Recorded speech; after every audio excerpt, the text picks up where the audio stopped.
मैं इस राज्य की सुख शांति और खुशहाल जिंदगी चाहता हूँ।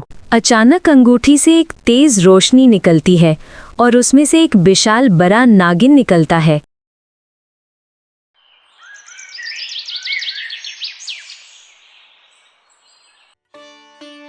रात के तेज बारिश में एक लकड़हारा पेड़ के नीचे रो रहा था। हे भगवान, अब मैं क्या करूं?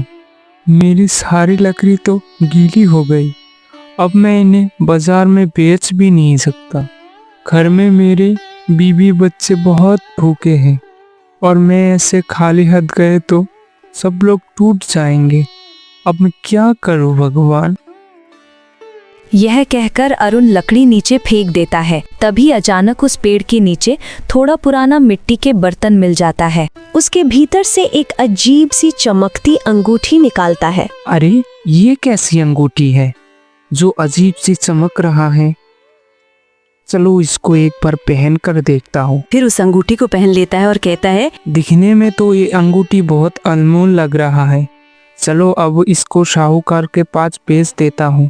शायद कुछ पैसे मिल जाए जिससे मेरे बीवी बच्चे भूखे तो नहीं रहेंगे ना। अरुण उस अंगूठी को निकालने की कोशिश करता है, लेकिन वो अंगूठी नहीं निकलता। अरे, ये क्या हुआ?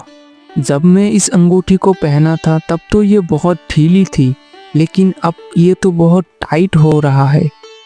निकालने की इतनी कोशिश कर रहा हूँ लेकिन निकालता ही नहीं। तभी अंगूठी से हल्की अटचकी की रोशनी आती है और आवाज लगाती है, जो तुम मांगेगा तुझे वो ही मिलेगा। कौन हो तुम?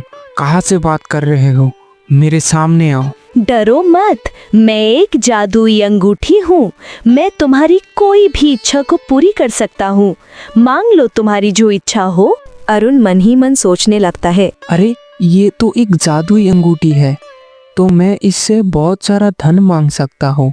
गरीबी में मरने से अच्छा मैं परिवार को सुख और अच्छी जिंदगी दे सकूं। ठीक है जादुई अंगूठी, मेरी ये ख्वाहिश है कि तुम मुझे बहुत सारा धन दे दो। कुछ ही देर में उसके सामने ढेर सारा धन आ जाता है। अरे वाह, ये तो सच में बहुत सारा धन है।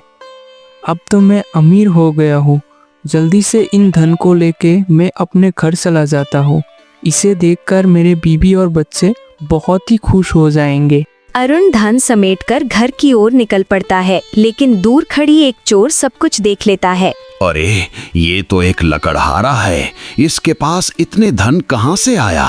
जल्दी से जाकर ये खबर सरदार को देना होगा। सरदार सुनते ही खुश हो जाएंगे। इतना कहकर वो भागते हुए सरदार के पास चला जाता है। सरदार, मैंने एक लकड़हारे के पास बहुत सारा धन देखा। हमें किसी भी कीमत पर वो धन हासिल करना होगा।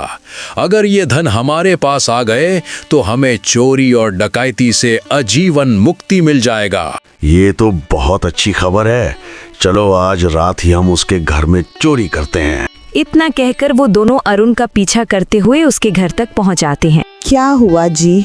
कुछ खाने को लाए हो या नहीं? क्या आज भी खाली हाथ लौट आए? अरे भाग्यवान, देखो तो मैं कितना सारा धन लेके आया हूँ। इस धन से हमारी बच्चों को कोई भी कमी नहीं होगी। क्या हुआ जी? आप इतना सारा धन कहाँ से लाए हो? कहीं किसी के घर में चोरी तो नहीं किया ना? हे भगवान, मैंने आपको कितनी बार कहा है, कुछ भी हो जाए आप कभी भी गलत रास्ता नहीं अपनाएंगे। अरे मालती, मैंने कोई चोरी नहीं किया। मुझे तो ये एक वरदान में मिला है। अब हम कभी भी भूखे नहीं सोएंगे।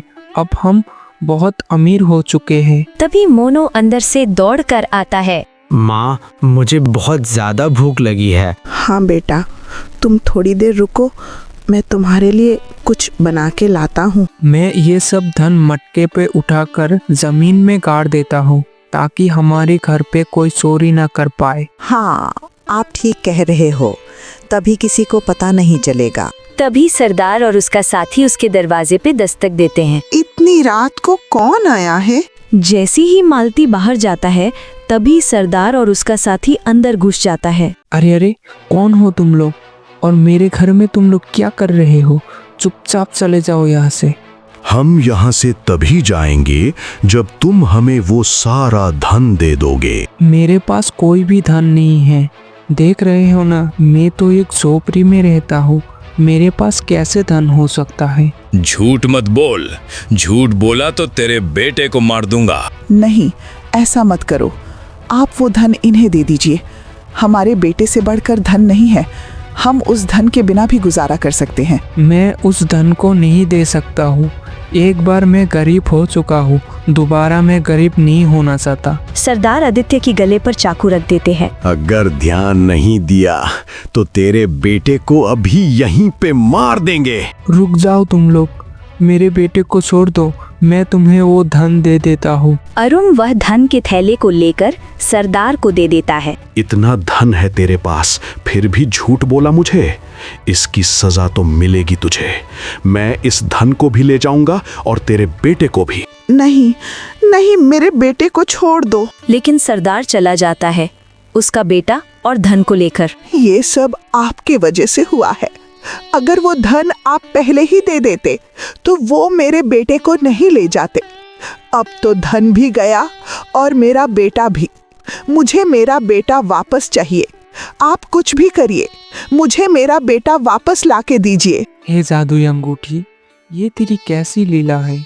कुछ देर के लिए धन आया और चला भी गया और मेरे बेटे को भी ले गया। तुम क्यों रो रहे हो? अभी तुम्हारे पास 3 इच्छाएं बाकी हैं। बताओ तुम्हारी क्या इच्छा है? हे जादुई अंगूठी, तुम मेरे बेटे को मेरे पास लेके आओ, यही मेरी दूसरी ख्वाहिश है। सोच लो, तुम्हारे पास केवल 2 ही इच्छा बाकी है। ठीक है, पहले तुम मेरे बेटे को मेरे पास लेकर आओ। फिर तेज रोशनी उठता है और कुछ ही देर में उसका बेटा वहीं पर आ जाता है। आदित्य, मेरा बेटा, तुम ठीक तो हो ना? लेकिन आदित्य अचानक चक्कर खा के गिर जाता है। क्या हुआ बेटा? उठो उठो बेटा उठो। ऐसी कोई जादुई अंगूठी नहीं है, इसे अभी उतार कर फेंक दो। हमें कोई वरदान नहीं चाहिए। हम जैसे हैं वैसे ही खुश रह सकते हैं। ऐसा ना हो कि एक दिन हम अपने बेटे से ही हाथ धो बैठे। मालती, मैं इसे बहुत उतारने की कोशिश कर चुका हूँ, लेकिन ये उतारता ही नहीं। मैं क्या करूँ?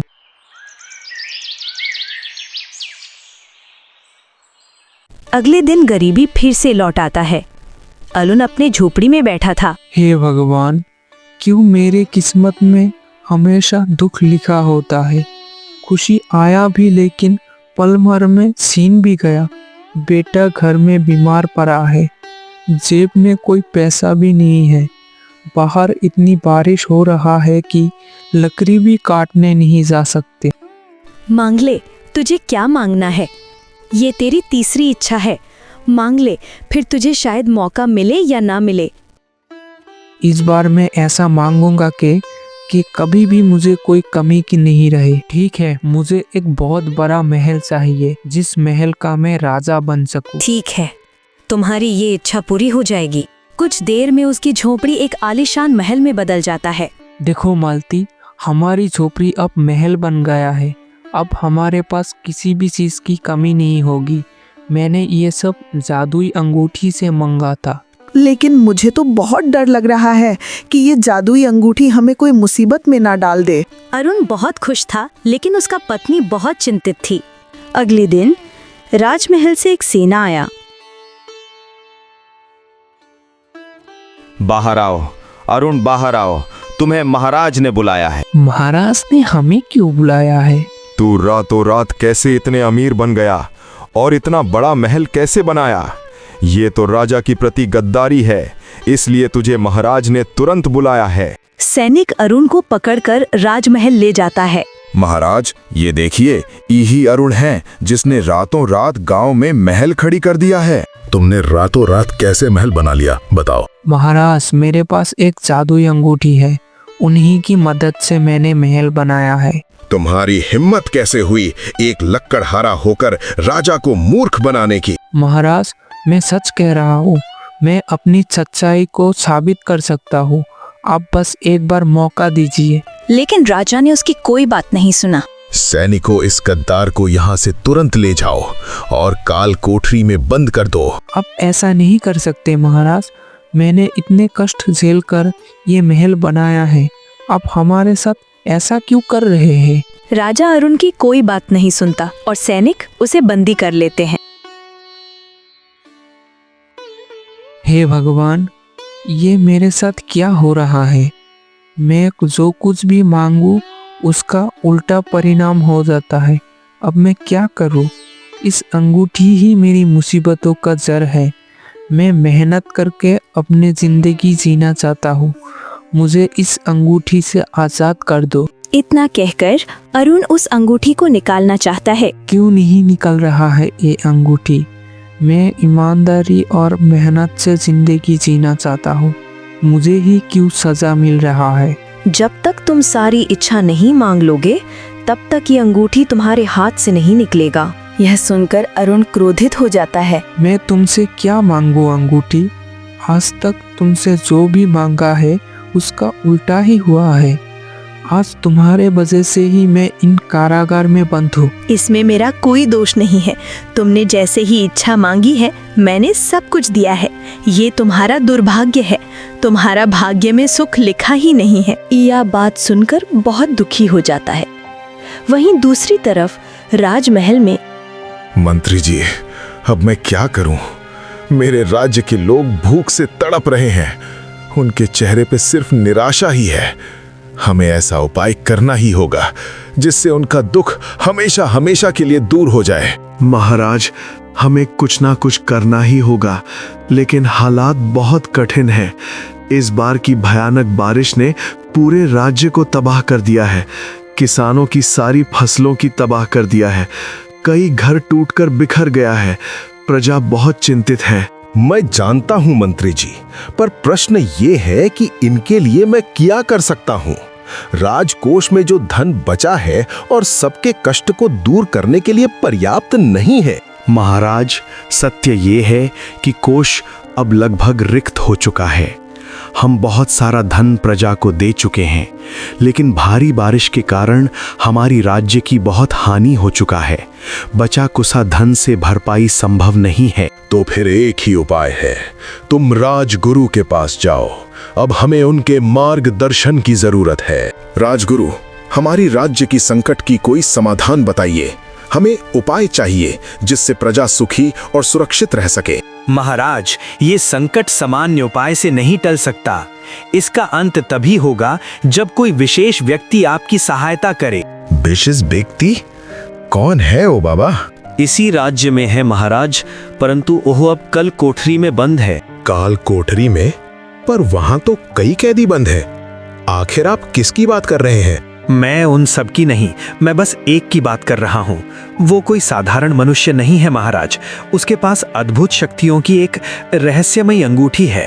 तो आप कह रहे हैं कि वो अकेला ही हमारे राज्य की रक्षा कर सकता है? निसंदेह महाराज, हमारी राज्य की रक्षा उसी के हाथों में है।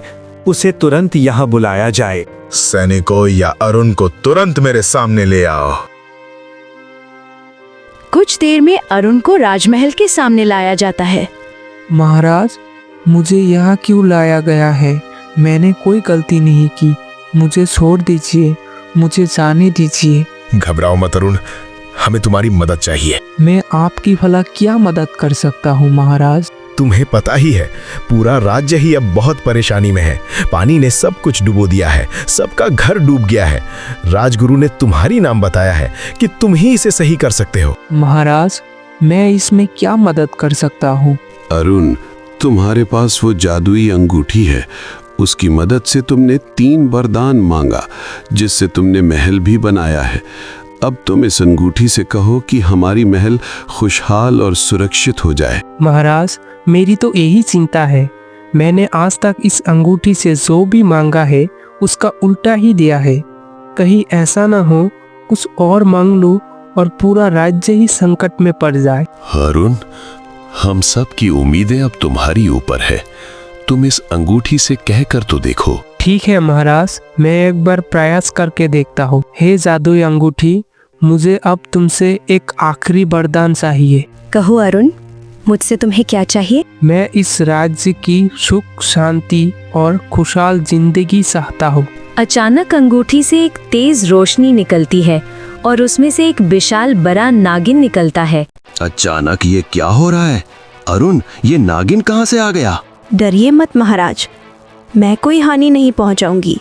मैं एक दिव्य नाग कन्या हूँ। सदियों पहले एक तपस्वी ने मुझे एक दिव्य दंड दिया था, क्योंकि मैं बहुत अहंकारी नागिन था, इसलिए मुझे इस अंगूठी में कैद कर दिया था। इसका मतलब तुम ही वो शक्ति थी जिसने मेरी सारी इच्छा पूरी करी। हाँ अरुण, मैंने तपस्वी से अपनी भूल की क्षमा मांगी। तपस्वी को मुझ पर दया आ गई और उन्होंने अंगूठी से आज़ाद होने का उपाय बताया था। जब कोई ऐसा व्यक्ति जिसके भाग्य में सुख न हो, मैं उसकी 4 इच्छाएं पूरी करूंगी। जिसकी चौथी इच्छा अपने लिए नहीं दूसरों के लिए मांगेगा, तभी मैं आज़ाद हो सकता हूँ। इसका मतलब अरुण ने आपका श्राप तोड़ा और आपको आजाद कर दिया। हाँ अरुण, तुम्हें अपनी गांव को बचाने के लिए उस मटके को ढूंढना होगा जिससे तुमने मुझे उठाया था। उस मटके का मिट्टी को लेकर तुम पूरे गांव को बांट दो। जब लोग उस मिट्टी को खेत में डालेंगे तब सारी फसलें उगेगी और जो खेत पानी में डूब गया वो खेत हरे भरे हो जाएंगे। तुम्हारी बहुत बहुत धन्यवाद देवी, मैं ऐसा ही करूँगा। इतना कहकर नागिन तेज रोशनी में विलीन हो जाता है। अरुण उस घने जंगल की ओर चल पड़ता है। थोड़ी देर चलने के बाद अरुण पेड़ के पास पहुंच जाता है और मिट्टी के बर्तन को देखता है। ये रहे वो मटके, मुझे जल्दी से ये मटके लेकर गांव वालों के पास जाना चाहिए। अरुण जैसे ही बर्तन को सूंघता है तभी तेज रोशनी फैलता है और आवाज लगाता है, तुम मुझे ऐसे ही नहीं ले जा सकते हो। इसके लिए तुम्हें मेरा एक सवाल का उत्तर देना होगा। अरे ये तो एक जादुई मटका है, इसे अगर मुझे लेना है तो इसकी प्रश्न का उत्तर देना होगा। ठीक है, मैं तुम्हारी प्रश्न का उत्तर देने के लिए तैयार हूँ। बताओ, अगर किसी ने केवल अपने लिए लाभ कमाया और दूसरों के तकलीफ में कोई मदद नहीं की, तो बताओ उसका भविष्य कैसा होगा? जैसी करनी वैसी भरनी, मतलब जो जैसा करेगा उसके साथ वैसे ही होगा। सही उत्तर। तुम अब मटके को ले जा सकते हो। फिर अरुण मटके को हाथ में लेकर महल पहुंचता है। महाराज ये देखिए, मैं वो जादुई मटका ले आया हूँ। सच में? तुम तो वही जादुई मिट्टी ले आए हो। जाओ और तुरंत गांव में सबको दे दो ताकि सबकी खेत हरे भरे हों और गांव की हालत सुधर जाए। महाराज, मैं आज ही ये मिट्टी सारे गांव में बांट दूंगा।